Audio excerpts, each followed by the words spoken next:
जर यथार्थ रीतीनं कळून घ्यायचं असेल किंवा भगवंताला अभिप्रेत असणारी अनुभूती जीवाला किंवा साधकाला घ्यावयाची असेल तर त्यासाठी आयुष्यभर आपण ज्या शब्दाचं आलोडन अनुसंधान विचार त्याच्या शब्दाच्या अर्थाचा विचार केला आणि त्यामध्ये केवळ शब्दाचा अर्थच नाही तर त्या अर्थाचा परस्पर दिसणारा आपाततः विरोधाभास आणि अंतरंगातून त्यांच्यामध्ये असणारा समन्वय ह्या सगळ्या गोष्टींचा आपण जीवनभर जर विचार केला तरीसुद्धा ह्या विचारामध्ये एक महत्त्वाची गोष्ट अशी होते की आपण नेहमी शब्दाच्या संबंधाने शब्दाच्या रानामध्ये भटकत असताना त्या शब्दरूपी जंगलातून बाहेर पडावं आणि अशब्द असणारं शब्दातीत असणारं आपलं स्वयंप्रकाश स्वरूप त्या स्वरूपाची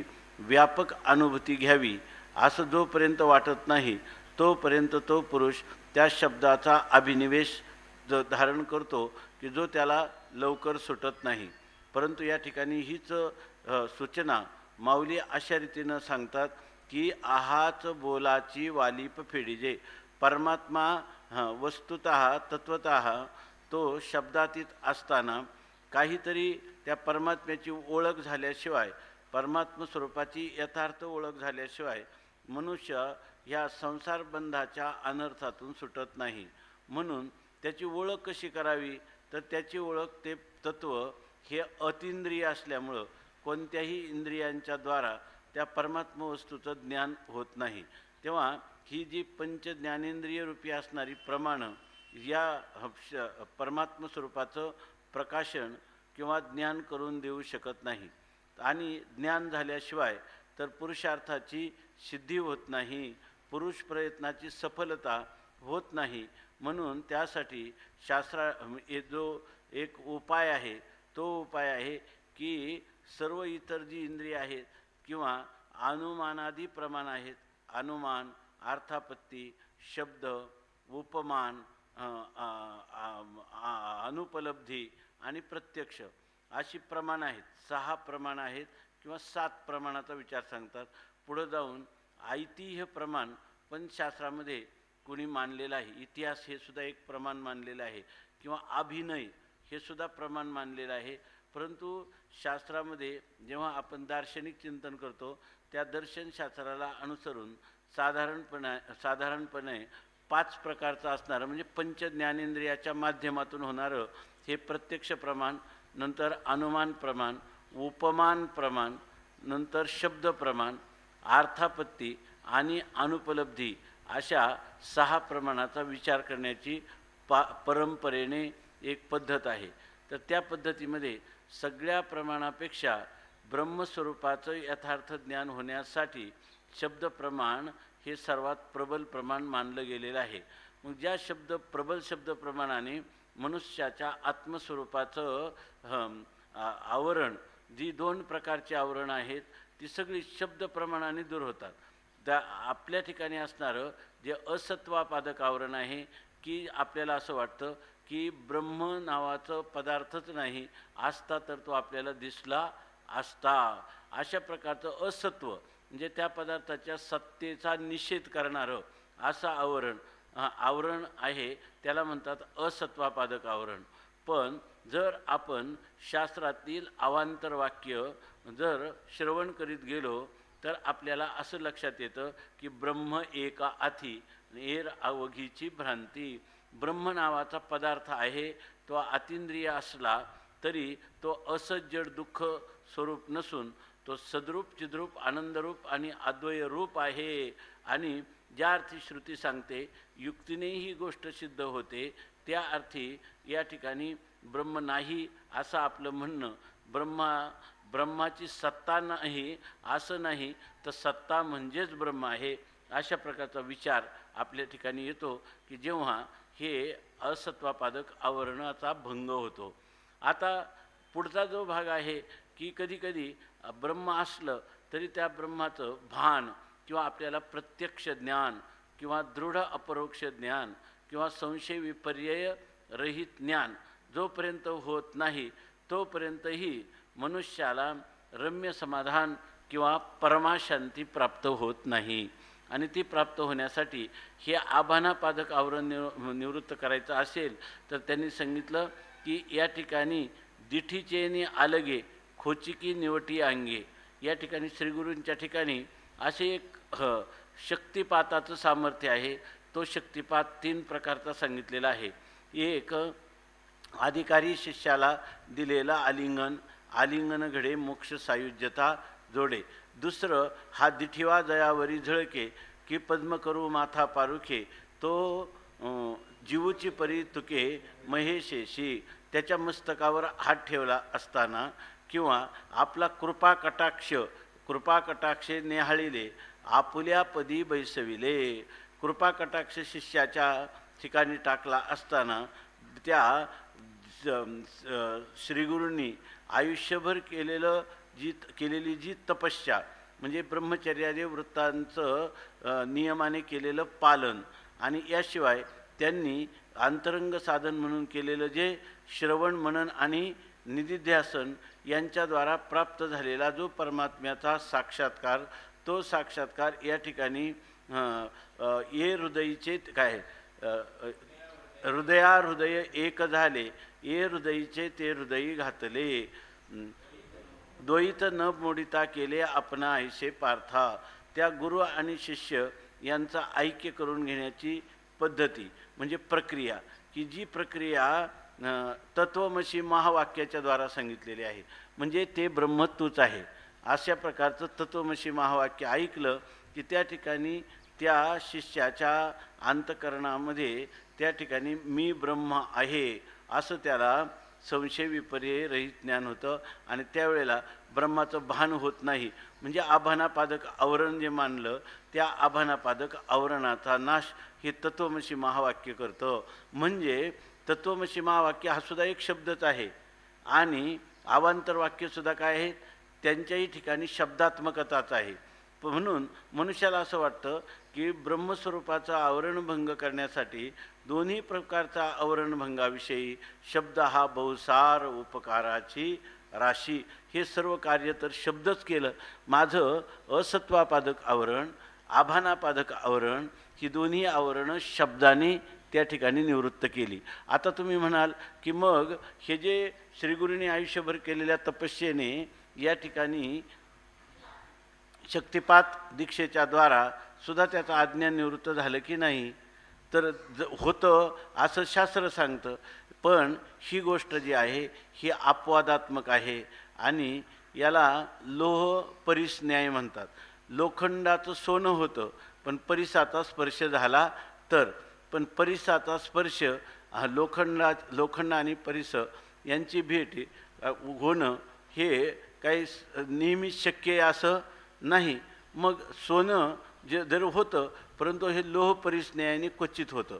तसं या ठिकाणी आपल्या जीवनामध्ये अशा प्रकारच्या श्रीगुरूंनी केलेला तत्व साक्षात्कारासाठी शक्तिपात हा बहुतेक म्हणजे जनसामान्यांच्यामध्ये अशा प्रकारच्या अनुभूती ज्या अपवाद करूनच झालेली दिसते. आणि जे काही वेदाचं मनोगत आहे, जो अपौरुषेय शब्दांचा राशी असा असणारा जो वेद आहे, त्या वेदानेच मार्ग सांगितलेला आहे की यासाठी सामान्य जो परंपरेनं आलेला मार्ग आणि तो परंपरेनं आलेला मार्ग त्या मार्गानेच जर आपण गेलो, वेदमार्गे मुनी गेले त्याच मार्गे चालिलो. नकळे विषय अंधा म्हणून उघड बोलिलो, चालता धनुर्धारी तरंगाकारी हरपलो, ज्ञानदेव निवृत्तीचा द्वैत सर्व निरसलो, अशा प्रकारचं सांगतात. तर हा वेदमार्ग म्हणजे वेदाचे अपौरुषेय वेदाचे जे शब्द आहेत त्या शब्दाचं श्रवण करत असताना, गुरूंच्या द्वारा त्याच्या अर्थाचं चिंतन करत असताना अर्थांमध्ये येणारा परस्पर विरोधाचा परिहार करून त्याच्यामध्ये सामंजस्य प्रस्थापित करून अर्थरूपतेकडे नेणारी शब्दाचं जे कौशल्य आहे वेदाचं, त्याच कौशल्याचा अनुभूतीच्या अधिष्ठानावर स्वतः उपयोग करून त्या श्रीगुरू हे त्या सत्शिष्याला त्या आत्मबोधावर आरूढ करतात. आणि आत्मबोधावर आरूढ करताना त्याला त्या ज्या शब्दांचं त्यांनी आयुष्यभर आलोडन विचार अनुसंधान विचार मंथन केलेलं आहे शब्दाचं, त्या शब्दाचा अभिनिवेश सुटत नाही. आणि अशा वेळेला त्याला एक धोक्याची सूचना म्हणून ज्ञानोबाराय या ओवीमध्ये असं सांगतात की हे सगळे शब्द ज्या शब्दासाठी तुम्ही आयुष्य खर्च केलं, परंतु एकदा ज्ञान झालं की त्या ज्ञान झाल्यानंतर शब्दाचं काही महत्त्व राहत नाही. शब्द एखाद्या टरफलाप्रमाणे किंवा धान्याच्या कणावर असणारं जे भूस आहे त्या भुसाप्रमाणे आहे. म्हणून ते म्हणतात कायमचे शब्द नानुध्यायान बहुन शब्दान वाचो विग्लापनम हित तत्.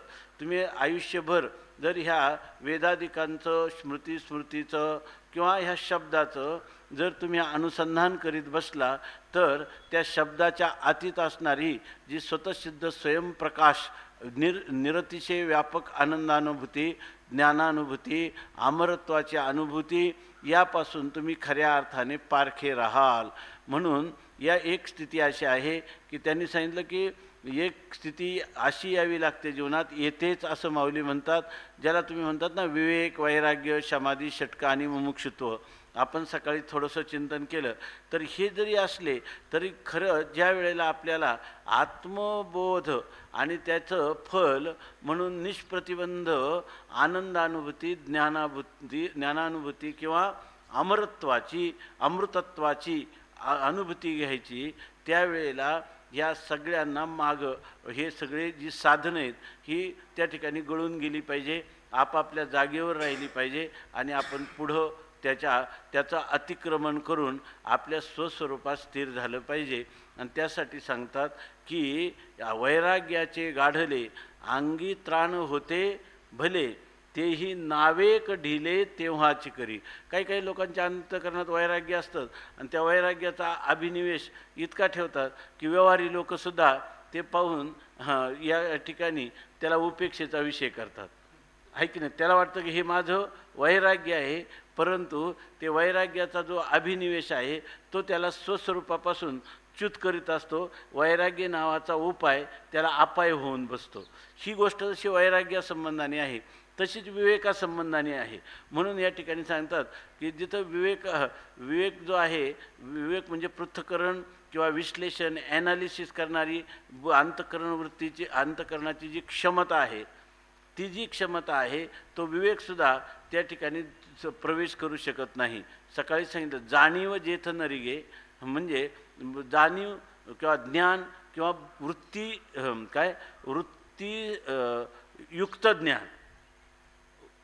वृत्तीयुक्त ज्ञान ते परमात्म स्वरूपात प्रविष्ट होऊ शकत नाही. त्या ठिकाणी वृत्तीचा परित्याग केला तर तुम्हाला स्वरूपभूत ज्ञानात प्रवेश होतो. उलट स्वरूपभूत ज्ञानाला प्रतिबंध कोण आहे? वृत्ती ज्ञान आहे. म्हणून त्या वृत्ती ज्ञानाचाही परित्याग करावा लागतो. आणि जसं म्हणतात एखादा युद्धावर गेलेला सैनिक जसा अंगामध्ये चिलखत घालतो, माऊलीने ते लिहिलंय, वैराग्याचे गाढले अंगी त्राण म्हणजे चिलखत होते भले. चांगल्या प्रकारचं युद्धावर जाताना चिलखत घातलेलं होतं, हातात वाघ नख्या होत्या, मस्तकावर शिरस्त्राण होतं आणि तो युद्धासाठी गेला. परंतु ज्या वेळेला त्यांनी युद्ध जिंकलं, युद्धामध्ये शत्रूचा पाडाव केला, त्याच्यानंतर तो पुन्हा त्या शत्रू सैन्याला जिंकून हरवून स्वतः पुन्हा घरी आला. आणि घरी आल्यानंतर फार थकला होता. ऐके त्याच्यामध्ये तर स्वामी महाराज सांगायचे, मग तो काय करतो, तसाच पलंगावर पडतो. तर तसं पडलं, तो म्हणतो की हे आता ओझ्याची मला काय गरज आहे, लोखंडी चिलखत आहे, तो लोखंडी कोट आहे एक प्रकारचा अंगातला, तो काढल्याशिवाय त्याला बरं वाटत नाही आणि मगच त्याला शांत झोप लागते. तसं जी ही साधनं आपण जीवनभर जोपासली, त्या साधनांचा अभिनिवेश, त्यांचा अभिमान, त्यांचा संबंध, तो संबंध जर आपण ठेवून त्या ठिकाणी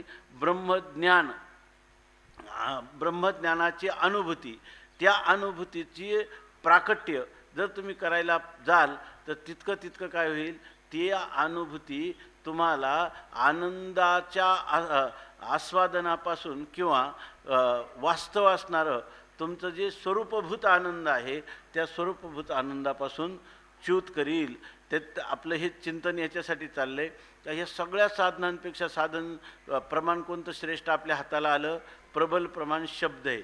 पण ते शब्द प्रमाणाची अशी स्थिती आहे की जर तुम्हाला जे अशब्दम अस्पर्शम अरूपम असं वर्णन केलेलं उपनिषदामध्ये आहे त्या स्वरूपात जात असताना तुम्ही आयुष्यभर पाहिलेल्या रूपांना विसरावं लागेल, आयुष्यभर योजलेल्या शब्दांनाही विसरावं लागेल, आयुष्यभर स्पर्शलेल्या सगळ्या पदार्थांनाही शब्द स्पर्श रूप रस आणि गंध हे पंचज्ञानेंद्रियांचे असणारे जे विषय ह्या विषयांना तर तुम्हाला विसरावंच लागेल. विषयी विसर पडिला निशेष अंगी ब्रह्मरस ठसावला. पण त्या विषयांच्या संबंधाने तुमच्या ठिकाणी आलेलं कर्तृत्व भोक्तृत्व ज्ञातृत्व यांचा परित्याग जोपर्यंत केला नाही तोपर्यंत तुम्हाला निरस केवल अशा प्रकारचं असणारं सुख त्या सुखाची अनुभूती येणार नाही. म्हणून माऊली या ठिकाणी शब्दप्रभू असणारे माऊली सांगतात हे शब्द म्हणजे काय आहे तर बोल हे वालिप म्हणजे एखाद्या कणांनी युक्त असणाऱ्या पदार्थावर असणारं एक प्रकारचं टर्फल आहे. म्हणून म्हणतात की आहाच बोलाची वालिफ फेडिजे. या शब्दाला जर तुम्ही माघारी टाकलं त्याचं टर्फल म्हणून त्याचा परित्याग केला म्हणजे शब्दाचं महात्म्य जेव्हा तुमच्या अंतःकरण वृत्तीवरून पूर्णतया पुसट झालं त्या शब्दाचा संस्कारसुद्धा तुमच्या अंतःकरणात राहिला नाही तरच मग ब्रह्माचे याचे अंगा घडिजे. आणि हे करण्यासाठी ब्रह्माच्या अंगा घडिजे म्हणजे ब्रह्मस्वरूपाचा अंग म्हणजे ब्रह्माचं जे स्वरूप आहे त्या स्वरूपात घडिजे म्हणजे त्याच्याशी तद्रूप होऊन जाणं. आणि तद्रूपतेला प्राप्त व्हायचं असेल तर या ठिकाणी जो परमात्मा आणि मी यामध्ये भेद आहे, यांच्यामध्ये परमात्मा आणि मी यांच्यामध्ये भेद सत्य समजून तुम्ही कितीही साधन भजन केलं किंवा कितीही षडंगादी वेदो मुखे शास्त्रविद्या कवित्वादी गद्यम सुपद्यम करोती हरेरंघ्री पद्मे किंवा गुरोरंघ्री पद्मे म्हणजे गुरूंचा असणारं चरणकमल. चरण शब्दाचा अर्थ आहे स्वरूप. गुरूंच्या असणाऱ्या स्वरूपाशी जोपर्यंत तुम्ही तद्रूपतेला सामरस्याला प्राप्त झाले नाही तोपर्यंत तुम्हाला खऱ्या अर्थाने ही व्यापक असणारी अध्यात्म अनुभूती तुमच्या ठिकाणी स्थिर होणार नाही किंवा ती खऱ्या अर्थाने अनर्थाची आत्यंतिक निवृत्ती करून अनर्थरहित किंवा दुःख संबंध विवर्जित अशा परमनिरतिशय सौख्य भावाला तुम्हाला प्राप्त करून देणार नाही. म्हणून माऊली म्हणतात की जर तुम्ही ब्रह्मा ह्या शब्दाचं ज्या शब्दाचं तुम्ही जन्मजन्मी जतन केलेलं आहे, तुका म्हणे आम्हा शब्दाची हा देव शब्देची गौरव पूजा करू, शब्दाची आमच्या जीवाचे जीवन आणि शब्दे वाटू धन जनलोका. तुका म्हणे आम्हा शब्दाची हा देव शब्देची गौरव पूजा करू. असं जे तुम्ही त्या शब्दाचा गरिमा महिमा तुमच्या अंतःकरणात जन्मोजन्मी जोपासला, आज मात्र एक अशी वेळ आहे की त्या ठिकाणी जशी एखादी सती जाणारी स्त्री आहे, ती सती जाणारी स्त्री ज्या वेळेला तुकाराम महाराज म्हणतात तुका म्हणे सती आग्न न देखे जियारीती. आणि ती सती काय करते की ज्या वेळेला त्या अग्नीमध्ये प्रवेश करते तर तिने आतापर्यंत काय एक ओवी आठवली तर सांगा. त्याच्यामध्ये ज्ञानोबाराय म्हणतात मला वाटतं किंवा तुकोबारायांचा अभंग आहे की त्याच्यामध्ये सती जेव्हा जाते आजपर्यंत तिचं जीवनामध्ये पतीचं आज्ञेचं उल्लंघन केलं नाही, पातिव्रत्याचं जतन केलेलं आहे. आणि जेणेकरून लोकापवाद आपल्यावर येऊ नये म्हणून तिनं त्या ठिकाणी लोकांच्या मर्यादेचं रक्षण केलेलं आहे. त्याच्याशिवाय तिनं आपल्याला स्वतःला पतीला प्रसन्नतेसाठी स्वतःच्या शरीराधिकांना अलंकार वस्त्राधिकांनी त्या ठिकाणी अलंकृत केलेलं आहे. पण आज ज्या वेळेला सती जाण्याचा प्रसंग आहे त्यावेळेला सगळे लोक तिथं त्या स्मशानामध्ये आलेले असतात, पण अग्नीसमोर धडधडत पेटलेला असतो आणि तिथं ती उडी घालायला सज्ज असते. तुका म्हणे एका काय आठवणी एका आणि तुका म्हणे उडी घाली म्हणे तुका. एकच ती फक्त पतीचं चिंतन करत असते आणि त्या पतीच्या चिंतन करत असताना ती आग्न न देखे, तिला अग्नी दिसत नाही, लोक दिसत नाही आणि आपलं स्वतःचं शरीर पण दिसत नाही. तिला कोण फक्त आठवणी एका. आता ह्या वेळेला त्या पतीच्या जी स्मशानभूमीमध्ये त्याच्या प्रेताबरोबर सती जात असताना अग्नीच्या किती आह्या तिला भाजणार आहेत, पण तिला त्याच्याबद्दल काही वाटत नाही. वास्तविक किती दुःख आहे की नाही जीवनातलं. तसंच तिचं स्वतःचं अस्तित्व समर्पण करायचं आहे. पतीला जन्मोजन्मी हाच पती मिळावा किंवा पती लोकाला प्राप्त व्हावं म्हणून तिने एवढं मोठं हे अनुष्ठान आरंभलेलं आहे की ती त्याला काही पाहत नाही. लोक न देखे महासतीचे भोग देखे केर सकळ जग, ते परी आगीना अंग ना लोकू देखे. माऊलींची जोवी आहे. त्या ठिकाणी तिला अग्नी दिसत नाही, आपलं स्वतःचं शरीरही दिसत नाही, अलंकारही दिसत नाही, जगही दिसत नाही. तर का बरं ती एवढं कशासाठी दिव्य करते की तिला एवढं माहिती आहे की एवढे हे शरीराला आता जर आपण याचं जर समर्पण केलं तर आपल्याला जन्मोजन्मी तोच पती मिळणार आहे. तसं ज्या वेळेला ज्या शब्दांचं किंवा त्या शब्दाच्या आशयाचं विचारमंथन करीत आपण हा किंवा अनादी अनेक जन्म कल्पच्या कल्प जी तपश्चर्या केली ते सगळं फल प्राप्त होण्यासाठी या ठिकाणी आज त्या सर्वांचा अभिमानाचा त्याग करावा लागतो. त्याच्यामध्ये हे प्रबल प्रमाण असणारं शब्द, त्या शब्दाचाही परित्याग केला. आता तुम्ही म्हणलं शब्द कसं काय परित्याग करील, जितकं आयुष्यभर हे केलं. त्याला माहीत आहे की त्या शब्दाला माहीत आहे की शब्दच सांगतो की स्वरूप शब्दातीत आहे आणि त्या शब्दातीत स्वरूपामध्ये एकरूप होण्यासाठी तो आपल्या स्वतःचा त्याग करू शकतो की नाही? करू शकतो आणि केलाच पाहिजे. ही गोष्ट माऊली या ठिकाणी एक सूचना किंवा सूचक वचन म्हणून सांगतात. आहाच बोलाची वालिफ फेडीजे, मग ब्रह्माची याची अंगा घडीजे. इथं अंगा घडीजे हा वाक्प्रचार आहे. ज्ञानेश्वरीमध्ये हा वाक्प्रचार आला. अंगा घडीजे म्हणजे त्याच्या अंगाशी घडणं म्हणजे एकरूप होऊन जाणं. कोणाच्या अंगाशी? ब्रह्माच्या. ब्रह्माच्या स्वरूपाशी एकरूप होऊन जायचं असेल तर बोलणं हे वालिप आहे किंवा ते टर्फल आहे, ते बाजूला काढा.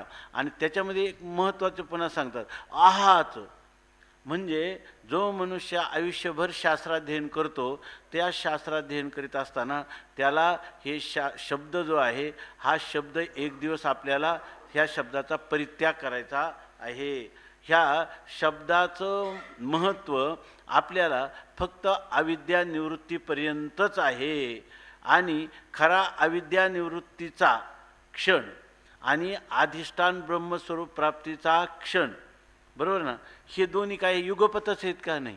मग युगपत त्या क्षणामध्ये म्हणजे अविद्या निवृत्तीचाही खरा क्षण आणि ब्रह्मप्राप्तीचाही खरा क्षण, या क्षणामध्ये शब्द दोन्हीकडेही चालणार नाही. खरी अविद्या निवृत्ती कधी होईल? शब्दाला सोडलं तरच होईल. नाहीतर काय होईल? शब्दाला न सोडता अविद्या निवृत्त झाली असेल तर ती अविद्या जी आहे ती अविद्या, तो शब्द त्या अविद्येला निवृत्त करून वृत्ती ज्ञान रूपाने, बरोबर ना, वृत्ती ज्ञान रूपाने मेलेली अविद्या पुन्हा जिवंत करीत आहे. बरोबर आहे ना. मेलेल्या अविद्येचं पुन्हा काय करतो? उत्थान करीत आहे. ही गोष्ट माणसाच्या कायम लक्षात असली पाहिजे. किंवा या ठिकाणी जर आपण शब्दाचा अभिनिवेश धारण केला तर आपल्याला नित्य प्राप्त असणारं जे ब्रह्म ते शब्दाचा अभिनिवेश धारण केल्यामुळं नित्य प्राप्त असतानाही शब्दाच्या माध्यमातून त्याची अभिव्यक्ती किंवा प्राप्ती होते. हा भ्रम जतन केल्यामुळं हाताशी असणारं ब्रह्म, जे उपेय रूप असणारं ब्रह्म, त्याचा शब्द हा नियत उपाय आहे असं समजून जर त्याच्यामध्ये नियत उपेय उपेय उपाय रूप संबंध सत्यत्वाने मानून असणाऱ्या स्वतःसिद्ध स्वयंप्रकाश ब्रह्मापासून जीव अनंत योजनं किंवा काय अनंत दूर त्यापासून जातो. ही गोष्ट म्हणून ही गुरु शिष्य परंपरेमध्ये सगळा शब्दाचा संवाद आहे. आता कालच आपण जे करू आवडीने वाद आणि तुमच्या सुखाचा संवाद, स्वामीचे हे देणे येथे पावलो दर्शने. हे सगळं जरी असलं तर तुका म्हणे सिद्धी येथ पाववावी बुद्धी, करू आवडीने वाद तुमच्या सुखाचा संवाद. पण सगळ्यात महत्त्वाचं कोणतं आहे? कळावया वर्म आणि हातो पायाचाची धर्म. हे जर श्रीगुरूंनी जर ह्या शब्दाच्या मर्यादेचं आपल्याला यथार्थ रीतीनं बुद्धीवर आरूढ केलं नसलं तर अशा प्रकाराने रात्र कितीही स्वाध्याय प्रवचन करणारे लोकसुद्धा शब्दाच्या पलीकडं न जाता शब्दाच्याच रानामध्ये कल्पच्या कल्प जन्मच्या जन्म भटकत असतात. म्हणून या ठिकाणी कळावया वर्म आणि हातो पायाचाची धर्म. श्रीगुरूंच्या खऱ्या पायाचा म्हणजे खऱ्या स्वरूपाचा धर्म जर कोणता असेल तर हा धर्म आहे की ज्या शब्दाच्या द्वारा तुम्ही जाता तर ते शब्द जे आहे तर ते शब्दसुद्धा मागं पडला पाहिजे. आणि अशाच रीतीनं आणि हेच जे मार्मिक रहस्य आहे की शब्दांवर गुरु तरी काय सांगणार? शब्दांनीच सांगणार. पण शब्दांनीच सांगत असताना शब्द जातो माग, आहाच बोलाची वालिफ फेडीजे आणि ब्रह्माचे याचे अंगा घडीजे. ब्रह्मस्वरूपाच्याच ठिकाणी तो काय होतो? समरसतेला प्राप्त होतो. आणि मग माऊली सांगतात मग सुखेशी सुरवाडी जे सुखाची माझी. आहाच बोलाची वाली. तर गुरु जे सांगत असतात ते महत्त्वाचं म्हणजे शब्द हा आहाच आहे म्हणजे वरवर आहे. वरवर आहे किंवा आहाच म्हणजे हा जसं दुसरा एक माऊलींचा एक शब्द आहे त्याला की जसं हे संपूर्ण आपलं शरीर आहे आणि त्या शरीरावर त्वचेचा मला वाटतं भागवतामध्ये उभे आणि त्वचेचा त्याला पातोडा असे म्हणजे त्वचेचं त्याला पांघरू नये. आहे की नाही? त्वचेचं त्याला काय आहे? पांघरू नये. तसं या ठिकाणी हे शब्द जे आहेत ना ब्रह्मस्वरूप अनाच्छादित असताना त्याच्यावर काय आहे? ह्या शब्दाने वरवर केलेलं आच्छादन आहे. आता शब्दाने आच्छादन नाही ते अज्ञानाने आच्छादन केलेलं आहे. पण काय आहे की हे शब्द असं आहे का त्या अज्ञानाचं आच्छादन आवरण भंग करीत असताना ते आवरण भंग करणारं वास्तव सामर्थ्य आपल्यात आहे असं समजून ते अज्ञान दूर झालं असं समजून आपण तिथंच काय करतो? बैठक मांडून बसतो. आहे की नाही? तिथंच आपलं जे काही पाल आहे आपला तंबू म्हणजे डेरा तिथंच मांडतो. आहे की नाही? आणि तिथं मांडून भ्रमाने अज्ञान निवृत्तीची कल्पना करतो आणि अज्ञानाला पुन्हा जिवंत करतो. त्यांनी अमृतानुभवाच्या भाषेत गुरुजींच्या भाषेत म्हणजे एखाद्या पुरुषाला पूर्वी त्याची पत्नी अधिक त्रास देत होती म्हणून त्याने तिला सवत म्हणून दुसरी पत्नी केली. तिनं ह्या पूर्वीच्या पत्नीचा विनाश केला आणि त्याच्यापेक्षा त्याला अधिक त्रास देऊ लागली. तसा हा जो शब्द आहे तो शब्द या ठिकाणी अज्ञानाचा नाशक आहे असं वाटतं. परंतु पुढं जे वृत्तीज्ञान आहे ते जर गेलं नाही कोणाच्या माध्यमातून? शब्दाच्या माध्यमातून झालेलं वृत्तीज्ञान ते जर गेलं नाही तर त्या ठिकाणी त्यांनी सांगितलं एकाची पत्नी त्रास देत होती ती मेलीन पुढं हाडळ झाली तर जास्त त्रास द्यायला लागली. त्याप्रमाणे हे जे वृत्तीज्ञान आहे ते त्याला पूर्वीपेक्षाही अज्ञान काळात जे दुःख नव्हतं ते दुःख त्याला अधिक प्रमाणात देते. कारण त्यावेळेला काय त्याला काही सुचत नाही. त्याची बुद्धी इतक्या मोहाला प्राप्त होते कारण सिद्धांत तर आहे अद्वैताचा आणि अद्वैताचा सिद्धांतच आमचा आहे असं तो कशातून सांगतो? द्वैतातून शब्दाच्या माध्यमातून. कारण एक शब्द आहे आणि एक काय आहे? तत्व आहे. तत्वात शब्द नाही. तत्वात शब्द नाही शब्दात तत्व नाही. बरोबर आहे ना? तत्वा वाचून शब्द नाही पण शब्दा वाचून तत्व नाही असं नाही. ऐके नाही. आणि जर खरंच त्याचं सांगायचं झालं तर हे सर्वस्व आमचे गुढ परी बोलिलो तुझं उघड जे काय इंद्रिया देवनी कवाड हृदयी भोगी काय इथं अथवा भूतेना माझ्या ठाई. भूत हे सगळ्याचंच उपलक्षण घ्यायचं. भूतेना माझ्या ठाई म्हणजे भूतांचं कारण अज्ञान आहे का माझ्या ठिकाणी? नाही. आणि शब्दगुण ज्या आकाशाचा आहे ते आकाश आहे का माझ्या ठिकाणी? का त्या ठिकाणी ही जी शब्द तन्मात्रा तरी माझ्या ठिकाणी आहे का? स्वरूप जे त्याचं स्थूल आहे ते तरी माझ्या ठिकाणी आहे का? माझ्या ठिकाणी काही नाही, काहीच नाही. भूत माझ्या ठिकाणी नाही आणि मी भूता माझी मी नाही, या खुना तू काही चुको नको, हे सर्वस्व आमचे गूढ, अशा प्रकारचं सांगतात. म्हणजे मनुष्याला कधीही ह्या शब्दाचं जे काही महत्त्व त्याच्या अंतःकरण वृत्तीवर ठसलेलं आहे, हे जर खरं जायचं असेल, हे शब्दखंडन व्हायचं असेल, तद्वारा झालेलं अज्ञान खंडन व्हायचं असेल, बरोबर ना, अज्ञान खंडन करून झालेलं वृत्तीज्ञानाचं खंडन व्हायचं असेल, तर ह्या जीवनामध्ये त्याला कोणता उपाय आहे? हां,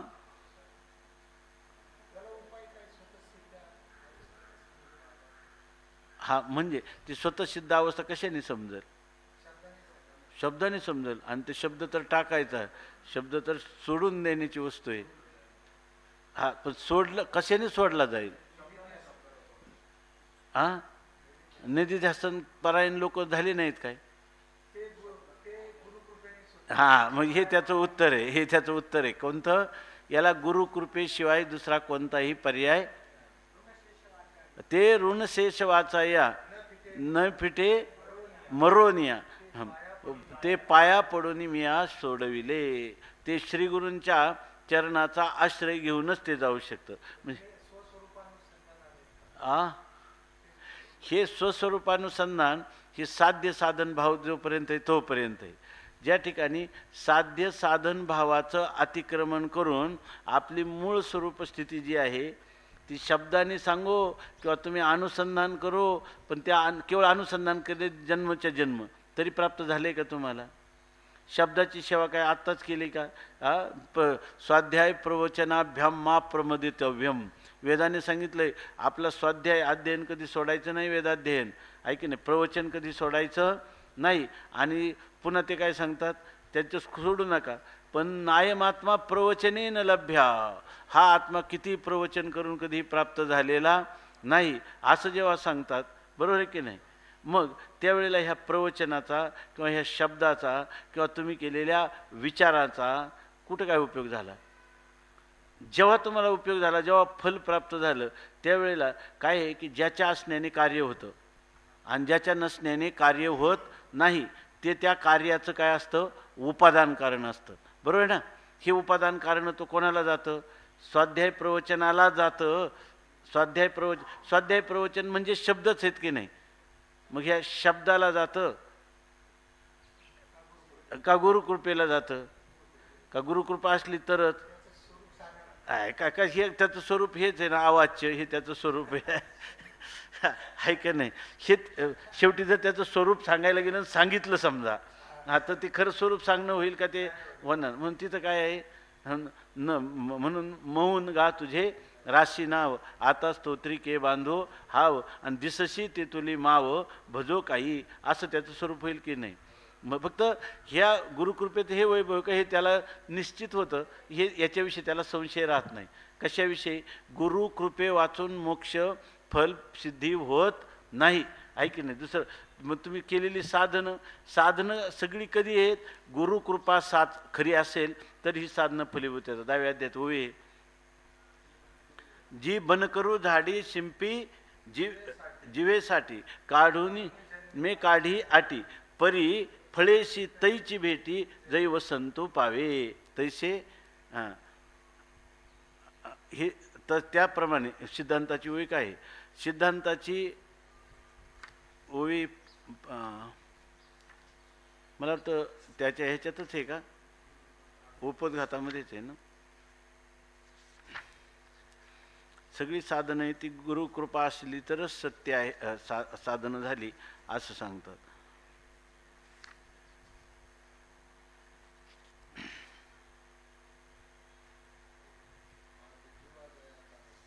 हां, काय काय हा दिठिवा दयावरी झळके नाही ते हा, म्हणून भाग्य जई सानुकूळ तई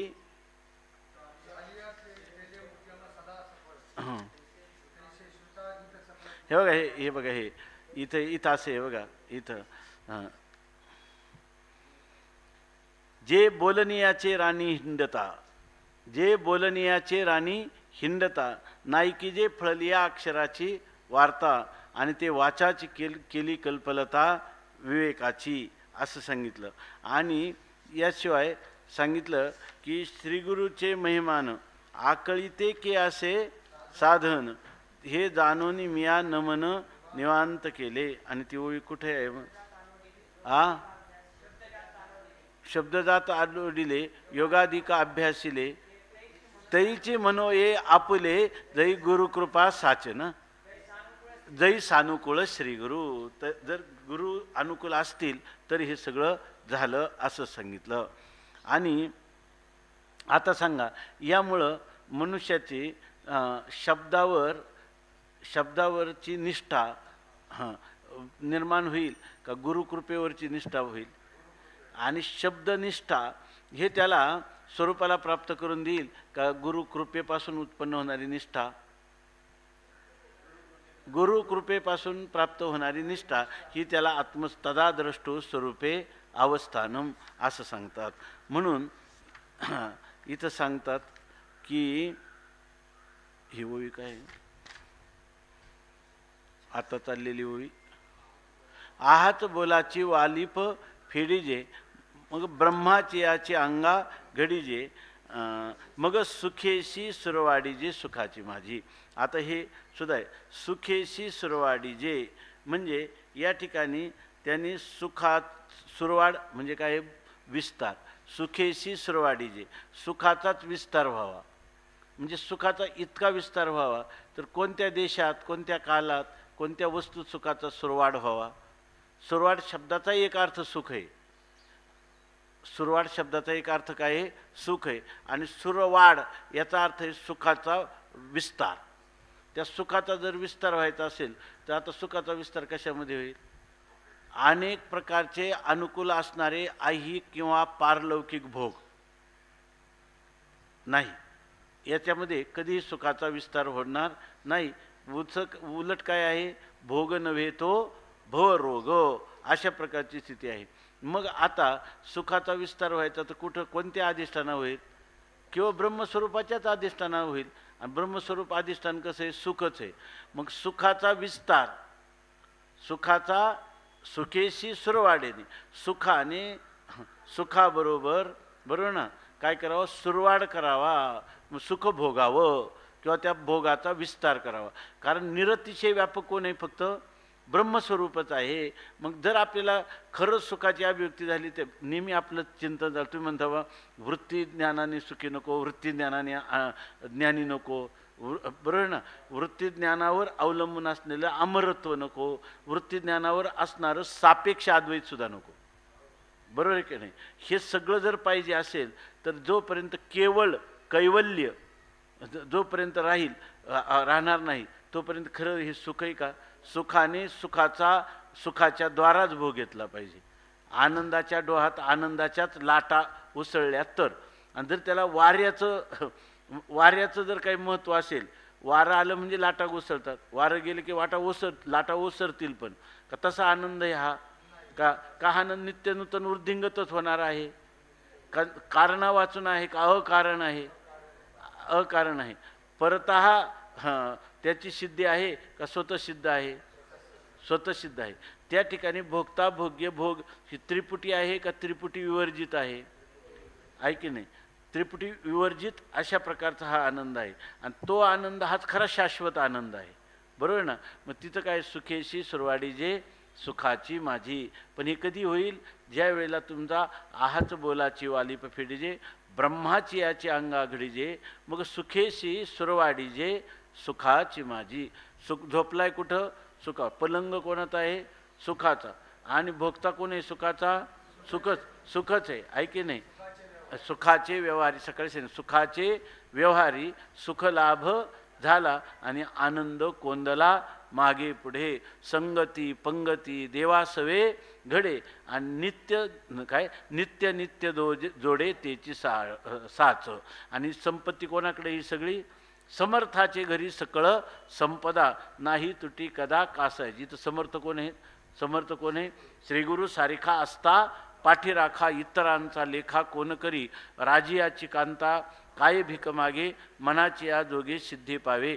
कल्पतरू तळवटी जो कोणी बैसला, काय होणे त्याला सांगा जोदी. तुका म्हणे ज्ञानदेव म्हणे, तरलो तरलो आता उद्धरलो गुरु कृपे. ऐकी नाही. त्यावेळेला ही गुरुकृपा ही नावाची जी वस्तू आहे ती वेगळी राहते का? ती पण ब्रह्मस्वरूपच आहे. ती पण काय आहे? तिलाच म्हणे जर स्वरूपाने राहिलं म्हणून गुरुकृपा ही फलबल कल्पे, की ज्याच्यामध्ये गुरु शिष्य भाव मावळून आवाच्य स्वरूपात स्थिती होते. तिथंच नाव तिच्या अव्यवहित पूर्वक्षणाला जिनं सहाय्य केलं त्याला औपचारिकरित्या गुरुकृपा म्हणण्याची पद्धत आहे की नाही ना? अशा प्रकारचं ही इथपर्यंत आपल्याला चिंतन त्याचं करता येतं. म्हणून म्हणतात मग हाच बोलाची वालिफ फेडीजे आणि ब्रह्माची अंगाघडीजे मग सुखेशी सुरवाडीजे सुखाची माझी. आता म्हणतात माऊलीचं सांगतात हे सगळं करायचं असेल तर मनुष्याला त्याचं जे अंतःकरण आहे ते अंतःकरण कसं पाहिजे.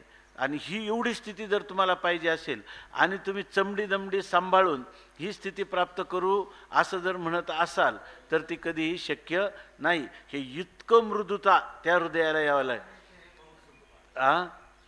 तुकाराम महाराज म्हणतात तुका म्हणे ते हे बहु सुकुमार, न सहावे भार वचनाचा.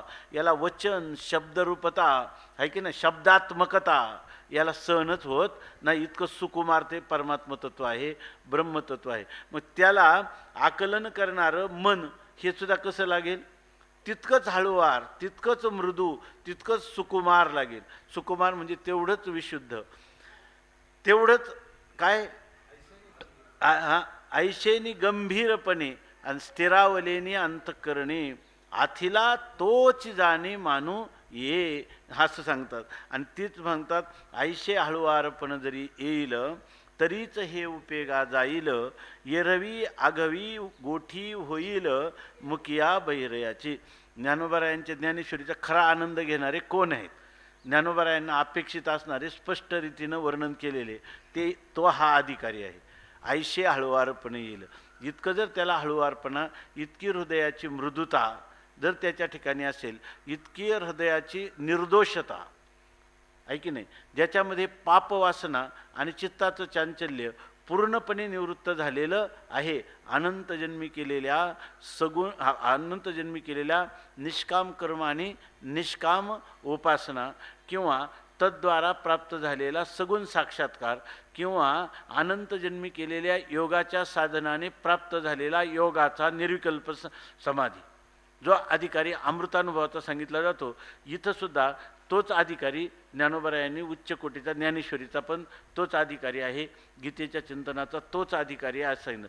बाकीच्यांना प्राप्त होईल, पण काय हे खरं जे काही ज्ञानोबरायांना अभिप्रेत असणारं सार सर्वस्व आहे, त्या सर्वस्व त्याला प्राप्त करून घेण्यासाठी लागणारा अधिकारी हा कसा असला पाहिजे? ऐशे हळुवारपण येईल. असं जर त्याला हळुवारपणा अंतःकरणाचा असला तरीच हे उपयोगा जाईल. तरीच हे उपयोगा जाईल म्हणजे हे उपयोगाला येईल, म्हणजे याचं फल प्राप्त होईल. आणि म्हणे जर समजा असं नाही झालं तर काय? ज्ञानोबाराय जड अंतःकरणाने म्हणतात नाहीतरी गोठी होईल मुकया बहिरयाची. या ठिकाणी मुका मनुष्य बोलत आहे, व्याख्यान करत आहे. काय मौन काय मौनम तू गुरोर आख्या काय गुरोस्तु मौनम आख्यानम नाही गुरोस्तु मौनम व्याख्यानम शिष्यस्तु छिन्न संशय. एक असं आहे, जर अधिकारी असलंय तर गुरुनी फक्त मौनात बोललं तर शिष्याचे सगळे संदेहाच्या सुटल्या गाठी झालो पोटी शीतळ. का तोच हा शेवटचा क्षण आहे? गुरोस्तु मौनम व्याख्यानम शिष्यस्तु छिन्न संशया. आता त्याची काय? त्याची सरली येरधार झाला सफळ व्यापार. तिथं कृती आहे का? शब्द आहे का? प्रमाता प्रमाण विचार आहे का? कोणताही जाणीव जेथ न रिगे आणि विचार मागुता पावली रिगे. आता तर्क आहेत का तिथं? यौक्तिक चिंतन आहे का? तरकोही आयनी नेघे अंगी जयाच्या पार्था तया नाव ज्ञान, अशी स्थिती सांगितलेली.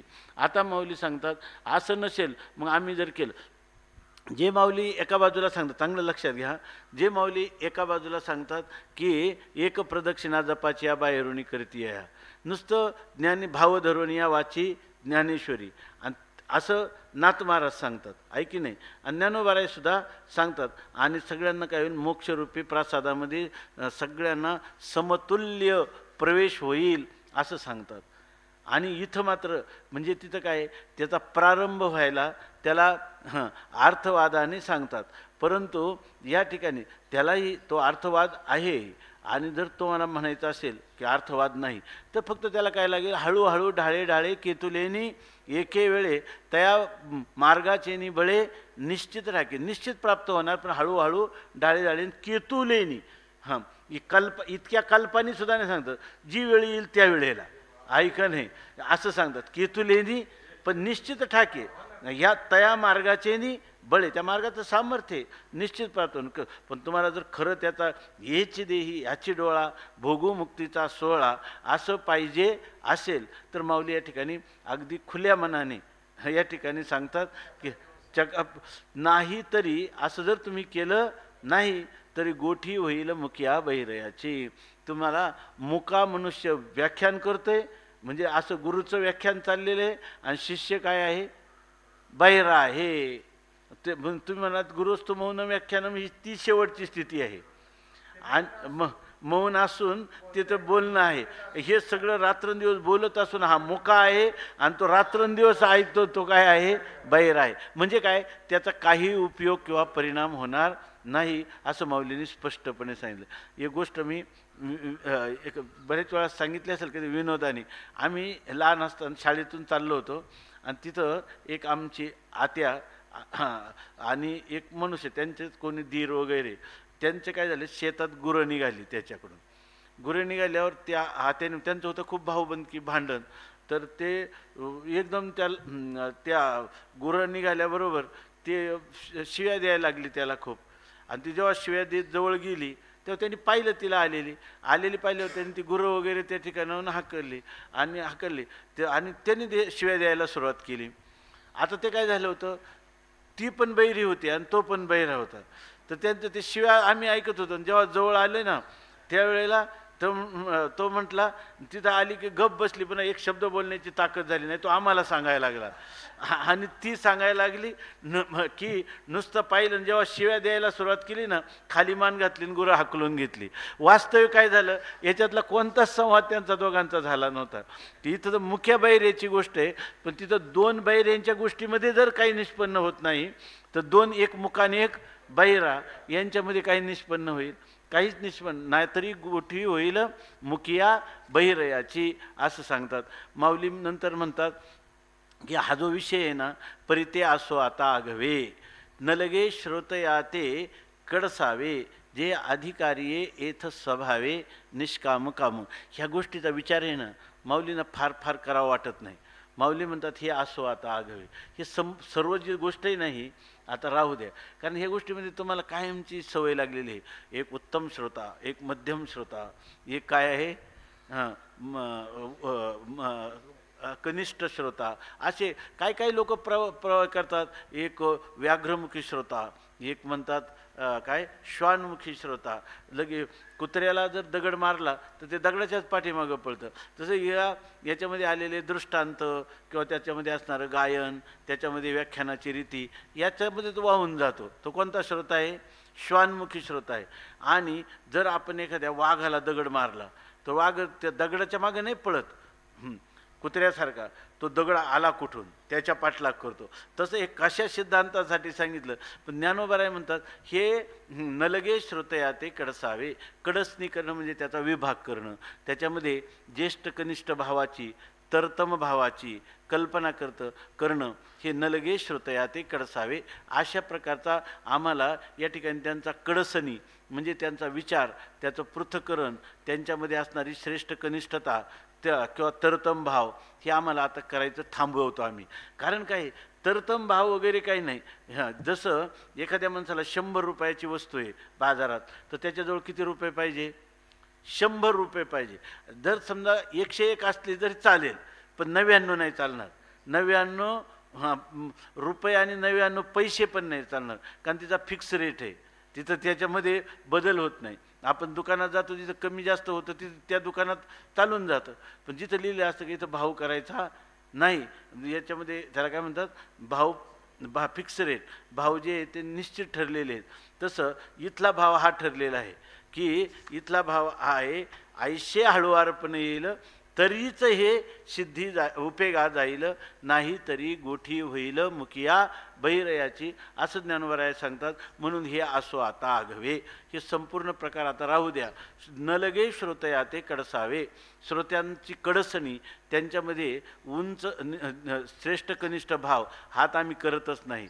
खरं सांगू का, जे येथ अधिक हे अधिकारी स्वभावे निष्काम काम, जे नाम कारण, जे शब्दाचा अर्थ आहे कारण. कारण येथ म्हणजे ह्या भगवद्गीतेच्या चिंतनाचं फल जर तुम्हाला प्राप्त पाहिजे असेल तर येथ स्वभावे निष्काम काम, निष्काम काम स्वभावे, तेच इथले अधिकारी आहेत. इथं खूप शब्द आहे. त्याचा स्वभाव आहे, स्वभाव आहे म्हणजे त्याचं शील आहे. स्वभाव याचा अर्थ काय, आपण काय म्हणतो, हा मनुष्य शीलवान आहे. शीलवान आहे म्हणजे सुस्वभाव, सात्विक स्वभाव, हे त्याचं काय आहे, जीवन आहे. त्याच्या जीवनाचा स्थायी भाव आहे. तो त्याला सात्विक स्वभाव कधीच सोडून राहत नाही. तसं इथं स्वभाव कोणता आहे, निष्काम कामू, ज्याच्या इथे अनेक प्रकाराने याचं चिंतन करता येईल. ज्याच्या ठिकाणी निष्कामन कामू पुन्हा म्हणतात, म्हणजे आपल्या जीवनात उत्तरोत्तर निष्कामता उत्तरोत्तर हृदयामध्ये अधिकात अधिक आहे की नाही, प्रगल्भ रीतीने ही निष्कामता वृद्धिंगत व्हावी, अशी ज्याची जीवनामध्ये कामना आहे. किती निष्काम झाला तरीसुद्धा त्याला वाटतं की ही निष्कामता अजून गंभीर स्तरापर्यंत जायला पाहिजे. कोणत्या गंभीर, ती खरी निष्कामता गंभीर स्तरापर्यंत कधी जाईल आणि त्याची कामनेची तृप्ती कधी होईल, ज्या वेळेला निष्काम असणारं जे ब्रह्म आहे त्या ब्रह्मस्वरूपाच्या ठिकाणी ती कामना करणारी वृत्ती काय होईल, बाधित होईल किंवा लीन होईल. त्याच वेळेला त्याच्या ठिकाणी ह्या संपूर्ण निष्कामतेची काय होईल, अभिव्यक्ती होईल, किंवा निष्कामतेची त्याला काय म्हणतात, पराकाष्ठा किंवा निष्कामतेचं जे परमफल ते त्याला प्राप्त होईल. म्हणून माऊली म्हणतात जे येथा अधिकारी, कारण या ठिकाणी खरे अधिकारी कोण आहेत, निष्काम काम. जीवनामध्ये कामना राहित्यच आपल्या ठिकाणी असावं अशी कामना आहे. ह्या तुम्ही म्हणाल मग ही तरी कामनाच झाली ना, ह्या कामनेला कामना म्हणू नये. कारण ही कामना काय करते, ज्या वेळेला इतर कामनांना घालण्यापर्यंत ती निष्काम कामना आहे, आणि जेव्हा इतर कामना निवृत्त होतात त्यावेळेला, जसा मुकदम दिवसभर काम करून घेतो आणि संध्याकाळी तुम्हाला ज्या वेळेला मजुरांना सुट्टी करतो त्यावेळेला तो रात्री तिथं मुक्काम ठोकतो का, तो निघून जातो.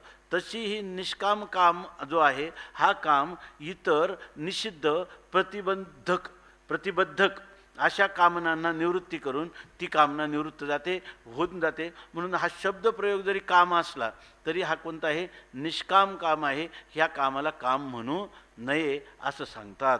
आणि मग ते म्हणतात की त्यासाठी आम्ही तुम्हाला सांगतो, ही स्थिती जर तुम्हाला प्राप्त व्हायची असेल, माऊली पुन्हा सांगतात. म्हणून या सगळ्या ज्या ओव्या आहे ना, खरं ज्यावेळेला मनुष्य ज्ञानेश्वरीचं रसग्रहण करतो किंवा ज्ञानेश्वरी आपल्याला आपल्या आत्मानुभूतीकडे नेण्यासाठी माऊली जर सांगतात, सगळे जर संत सांगतात की ब्रह्मज्ञाने जनाबाई काय सांगतात की भाव अक्षराचे गाठी आणि ब्रह्मज्ञाने जे गोमटी, ते हे माय ज्ञानेश्वरी संत जना माहेश्वरी. काय ज्ञानेश्वर मंगळमुनी आणि दासीजनी काय सेवा करी दासीजनी. दासीजनी ज्ञानेश्वरीची सेवा करते, याचं कारण काय आहे, या मंगळ असणारे ज्ञानेश्वर मुनी यांनी आम्हाला ब्रह्मज्ञानाने गोमटा असलेली ही गाठ उलगडून आमच्या आत्मस्वरूपाचं तळहाताच्या आवळ्यासारखं स्पष्ट दर्शन करून देणारा हा ग्रंथ आहे, म्हणजे ब्रह्मज्ञानाचा ग्रंथ आहे. तेव्हा त्या गीतेमध्ये तुम्हाला नीतिशास्त्राचे सिद्धांत आहेत. तुम्हाला व्यवहारशास्त्रसुद्धा भरपूर काही त्याच्यातून साध्य करता येईल असं मार्गदर्शन आहे. इतकंच नाही, अर्थशास्त्राचे सगळे सिद्धांत तुम्हाला याच्यामध्ये दिसतील, नीतिशास्त्राचे दिसतील, दार्शनिक सिद्धांत दिसतील, वेदांत दर्शनाचाही सिद्धांत दिसेल, भक्ती दिसेल, कर्म दिसेल, त्या ठिकाणी ज्ञानोत्तर प्रेम लक्षणात्मक भक्ती दिसेल. पण खरा गीता फिरते कोणत्या खुंट्याभोवती? ब्रह्मज्ञान आहे की नाही? तेव्हा त्या ज्ञानरूप ब्रह्माची जर तुम्हाला प्राप्ती पाहिजे असेल तर माऊली अजून सांगतात, जी ही आत्मबोधाची आवडी केली स्वर्ग संसाराची कुरोंडी, ते वाचोनी येथीची गोडी नेणती अनिक. कधी कधी अन्वय मुखाने सांगितलं. हिची ज्ञानेश्वरीची गोडी कोण जाणतो? जे येथा अधिकारे स्वभावे निष्काम कामू. आणि कोणाला ज्ञानेश्वरीचं रसग्रहण करता येणार नाही? कोणाला करता येणार हे सांगितलं. ज्याला जीवनामध्ये कोणतीच कामना राहिलेली नाही. कोणतीच कामना राहिलेली नाही म्हणजे कोणती? एक कामना जिवंत ठेवलेली. कोणती? ज्ञानेश्वरीची कामना जिवंत आहे, त्याच्या अतिरिक्त दुसरी कामना नाही. असे जे पुरुष आहे ते याचे अधिकारी आहेत. आणि दुसरी गोष्ट आणखी सांगतात, कोण अधिकारी नाही मग? तर ते पण सांगून ठेवतात. कारण माणसाला अन्वय आणि व्यतिरेक दोन्ही मुखाने सांगण्याची पद्धती आहे, शास्त्रकारांची आहे. आणि तो जो विचार आहे तो विचार म्हणजे एक आपल्याला निषेध मुखाने सांगायचा आणि एक काय सांगायचा? विधिमुखाने सांगायचा. तर इथं निषेध मुखाने सांगतात, जी ही आत्मबोधाची आवडी, ज्यांनी आत्मबोधाची त्यांना इतकी आवड आहे की केली स्वर्ग संसाराची कुरोंडी. त्यांनी स्वर्ग आणि संसार म्हणजे ऐहिक आणि पारलौकिक इहलोकातलं असणारं सुख आणि मरणोत्तर स्वर्गाधिकामध्ये किंवा वैकुंठादी लोका मिळणारं दिव्य असं विषयाचं अपूर्व सुख, अलौकिक सुख, दिव्य सुख, परंतु ही दोन्ही केली कुरोंडी. कुरोंडी केली म्हणजे ती ओवाळून टाकली.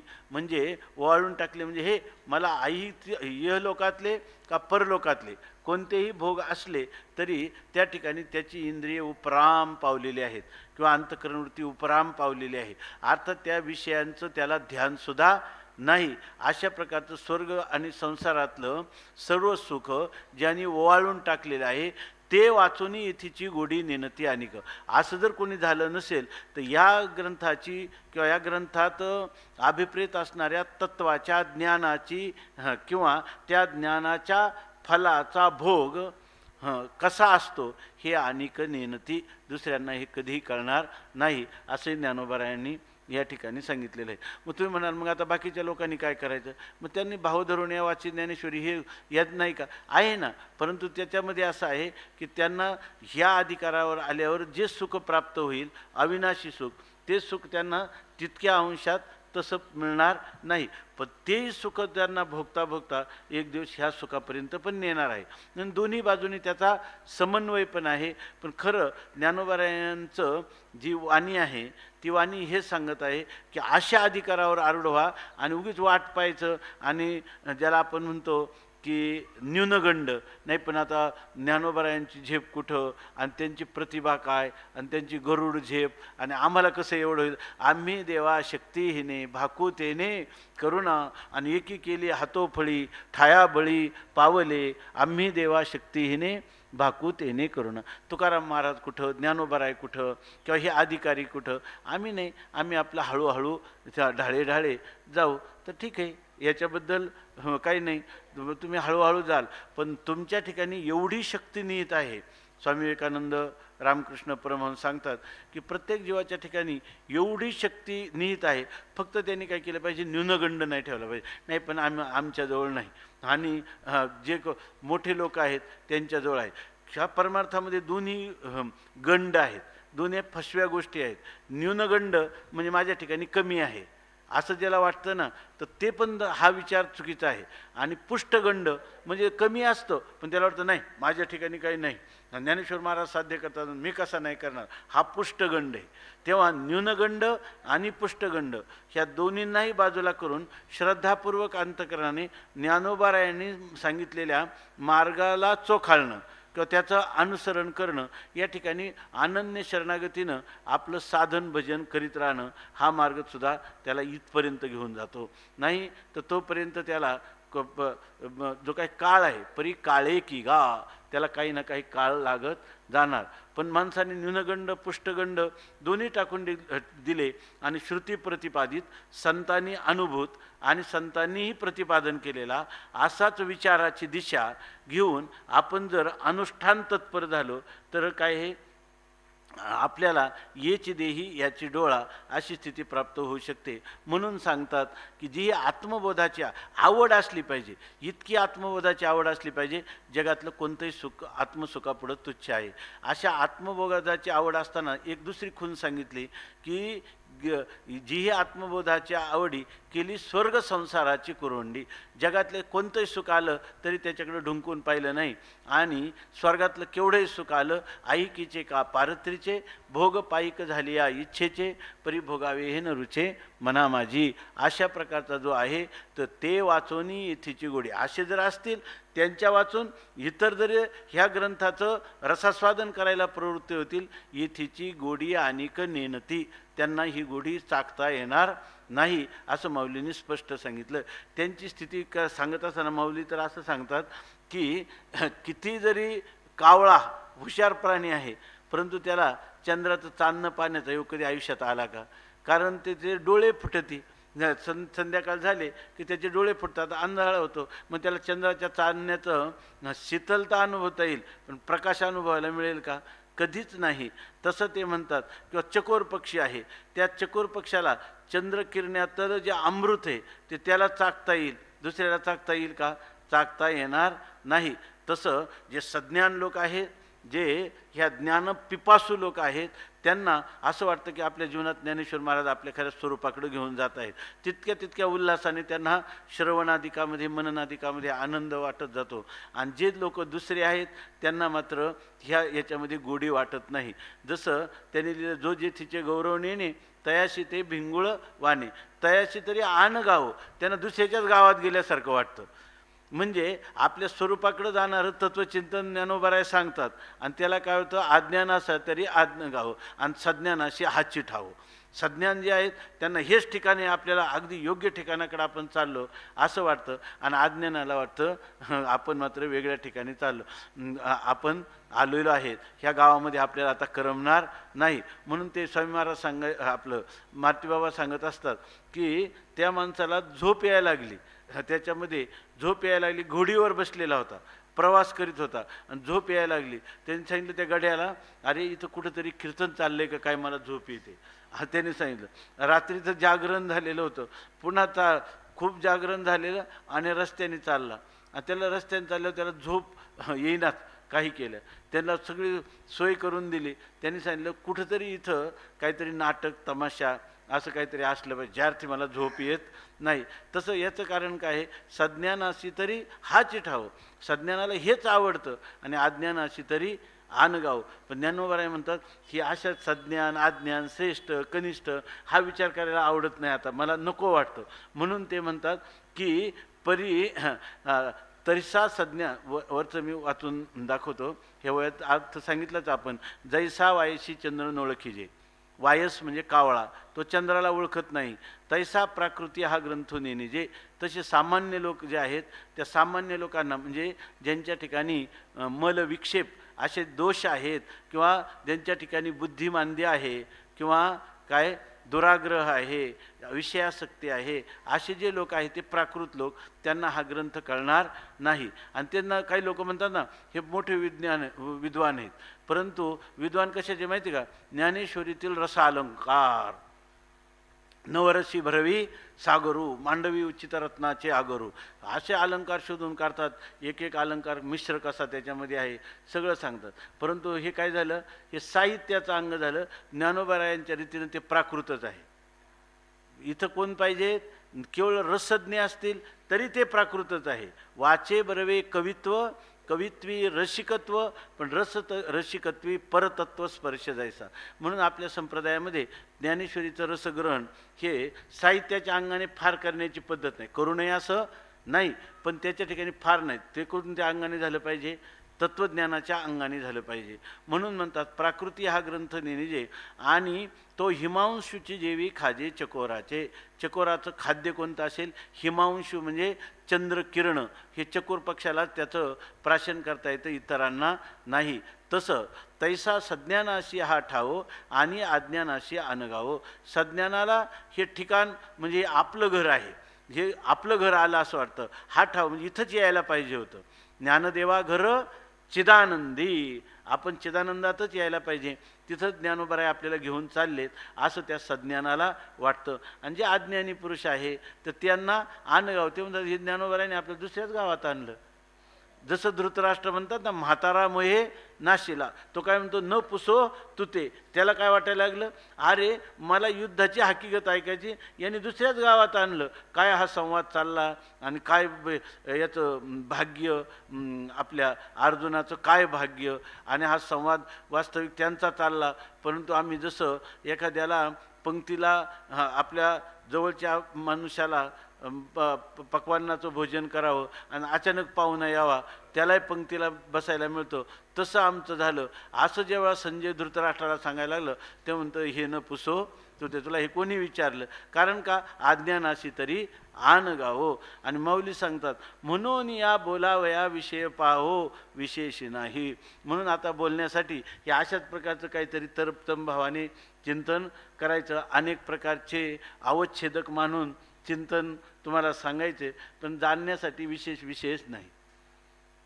म्हणजे काय, तात्विक रीतीनं जो सिद्धांत आहे त्या सिद्धांताची आमच्या मनोगताप्रमाणे आमचं खरं हृदय ओतून आम्ही सिद्धांत रूपाने तुम्हाला स्पष्टच सांगितलेलं आहे. मला वाटतं का आता जाणण्यासाठी विशेष म्हणजे त्यांच्यामध्ये काहीतरी विशेष शब्द काय कशाचा प्रतिपादक आहे? भेदाचा प्रतिपादक आहे. आता याच्यामध्ये हे तरतम भावाने भेद ज्ञान करून देण्यात काय, आम्हाला जायचं काय अभेद रूपतेकडं, हे भेद ज्ञान करून घ्यायचं काम आहे नैयायिकांचं वैशेषिकांचं. ते आम्ही कशाला करू? आता जाणावया काय आणि म्हणून बोलावया विषय पाव विशेषू नाही असं सांगतात. मग नाही तर तुम्ही आता कशाला आतापर्यंत कशाला हेच सांगितलं? तुम्ही भेद सांगितला नाही का? ते म्हणतात त्याचं कारण आहे की परी अनुवादलो मी प्रसंगे ते सज्जनी उपसाहावे लागे, आता सांगेन काही श्रीरंगे निरोपिले जी. आपण सकाळी थोडं चिंतन केलेलं आहे की जशी अध्यायी संगती आहे, प्रकरण संगती आहे, तसंच या ठिकाणी उपद्घाताच्या रूपाने प्रसंग संगती आहे. उद्या पाहू. पुंडली